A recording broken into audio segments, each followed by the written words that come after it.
ফোরাত নদী শুকিয়ে যাচ্ছে আর কিয়ামত নিকটবর্তী হয়ে আসছে। কিয়ামতের একটি বড় আলামত হচ্ছে ফোরাত নদী শুকিয়ে যাবে এবং সেখান থেকে সোনার পাহাড় বের হয়ে আসবে। রাসূল সাল্লাল্লাহু আলাইহি ওয়াসাল্লাম বলেন, সেই পর্যন্ত কিয়ামত সংগঠিত হবে না যতক্ষণ না পর্যন্ত ফোরাত নদী থেকে সোনার পাহাড় বের হয়ে আসবে।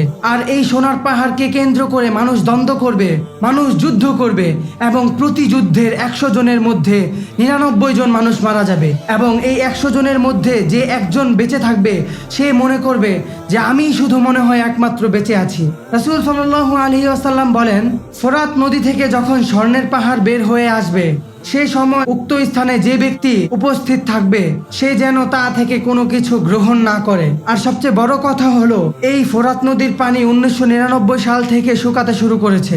এক সময় যে ফোরাত নদীর পানির গভীরতা এত পরিমাণে ছিল, সেই ফোরাত নদীর গভীরতা আজ কমতে কমতে প্রায় শূন্য অবস্থায়। 2024 সালে এসে ফোরাত নদীর দিকে তাকিয়ে দেখলে বোঝা যায় রাসূল সাল্লাল্লাহু আলাইহি ওয়াসাল্লামের ভবিষ্যৎবাণী অতি দ্রুত সত্যি হতে চলেছে। তাকাব্বালাল্লাহু মিন্না ওয়া মিনকুম। আল্লাহ আপনাকে এবং আমাকে উভয়কেই ক্ষমা করুন, আমিন।